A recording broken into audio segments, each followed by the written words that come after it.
Hello, my name is Adam, and this is a video where we start to look at some of the problems that some students have.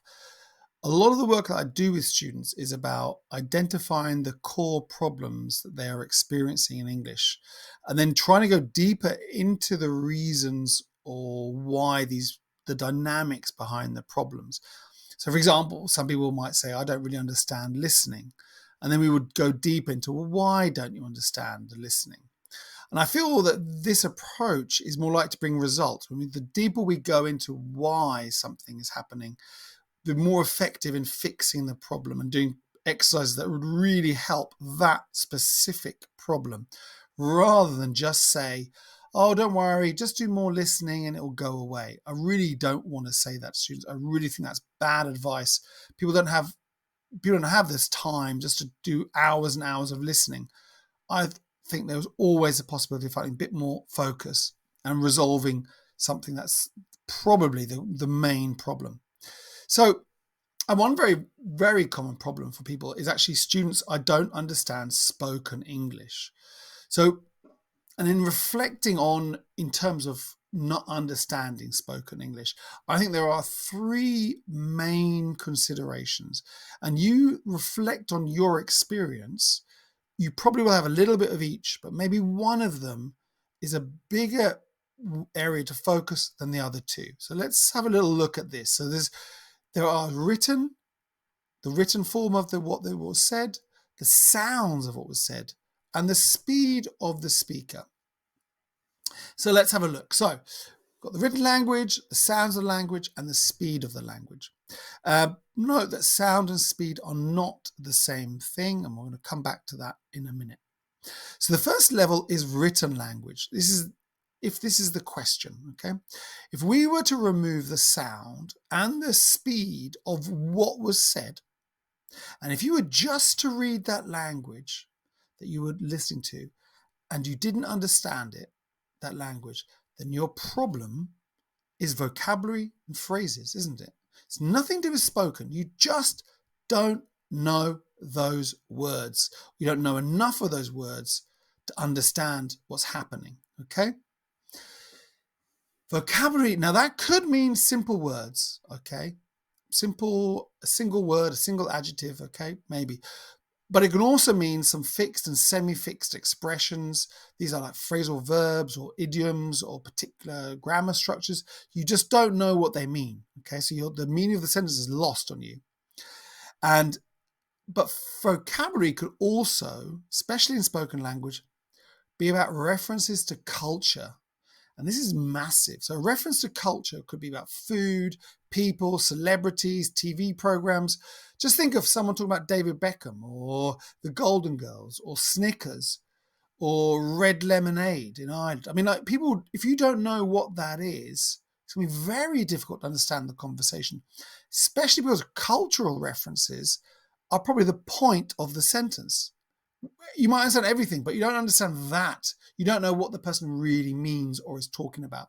So this is so important. So don't, the opportunity to learn more about culture and learning what things are would really help, especially when speaking to native speakers, okay? So that's the first thing to think about. Maybe the problem is literally just the vocabulary and phrases that are being used, okay? So to test this, follow the audio that you got, or to audio books or transcripts of podcasts or even subtitles of films or YouTube videos. Just focus on the words. How much of the written word are you super comfortable with?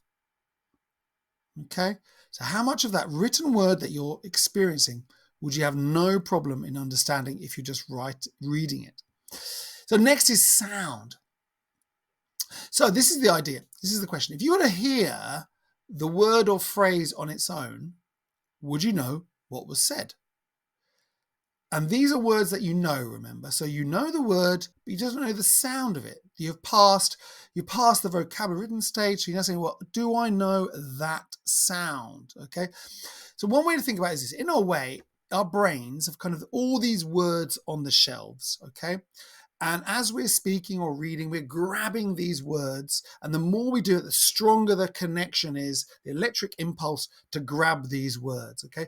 And even in our native language, rather, there are some words we don't know, you know, they're on the tip of our tongue, or we're doing a crossword and we just don't know what it is, or maybe some technical words. If someone else says it, we know it, but we can never say it ourselves.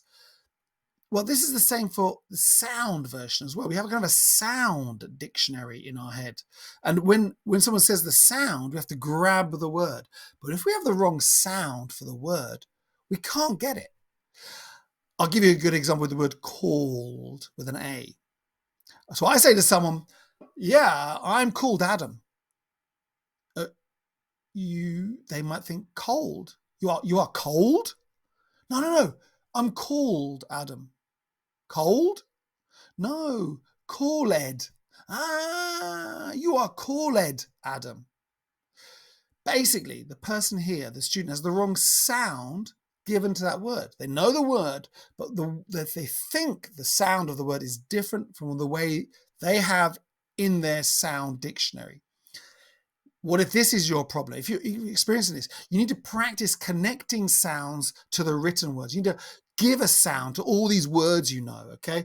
This can be done with learning songs, so you've got the text of the songs, or reading text aloud while you listen. Really make it active here, or doing some sort of dictation or listening exercise, okay? So if you really know the text, but it's just like, they didn't say that, work on the sounds that you've given to words that you know. Okay.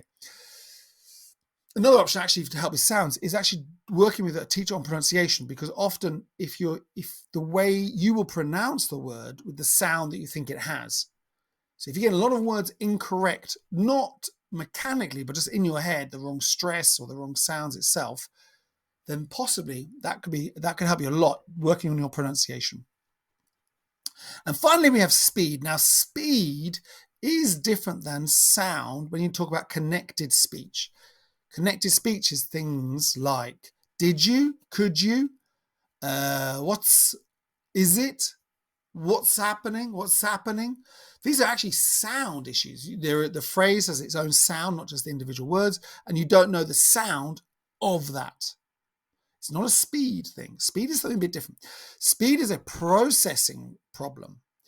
So how do you know if you have this problem? Well, when you listen to someone, so you know the words they're saying, as the words come, you know what that word is, and audio, that's fine, but you're not able to process the meaning before the next sentence comes. You can't process fast enough. You can receive everything, but if I say, what did I say? You're like, I don't know.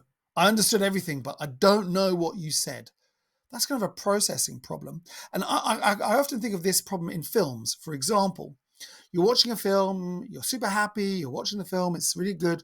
Then about 25 minutes from the end, there's a bit of a monologue. Someone's going to summarize the film, so we're ready for the final big scenes. And they often will do that as a long speech with a single person telling the camera something, or telling someone else in the story the whole summary. Suddenly, in the middle of the film, there's all these sentences, one after the other. That's when a lot of students watching a film go, they just can't do it. The problem is here, processing speed, okay? Now, so how to practice? Well, like one thing to notice about speed is that language is heavily connected to what's called lexical chunks from Noam Chomsky. Don't worry. Basically, we seem to operate language in pieces of language. Okay, a bit like ChatGPT might do and things like this. So there is a "How are you?" Then he told me that. What are you doing? No way. If I were you. We don't actually create these pieces of language when we speak. We just copy them and then we repeat them, okay? And we process them as well in the other direction as single pieces of language, not ideas to break down. So students will have to break down word by word. If I were you, okay. But for us, it's an automatic one data point, okay? So to resolve this problem, the student needs to start to see vocabulary as phrases and to practice processing it faster and faster. to really recognize the pattern in a phrase and know what it means without having to go into it and understand what single words might mean, okay? What are some good exercises here? Well, would be subtitles in films. Why? Because the text is, don't worry about sound now. You're not practicing sound, you're practicing speed, okay? The text of subtitles is going to go at the speed of speech. And the same with books with audio and podcasts with transcripts. Like the sound, but rather when you're doing with sound and these resources, you're focusing on the sounds. Here, you're focusing on the meaning, okay?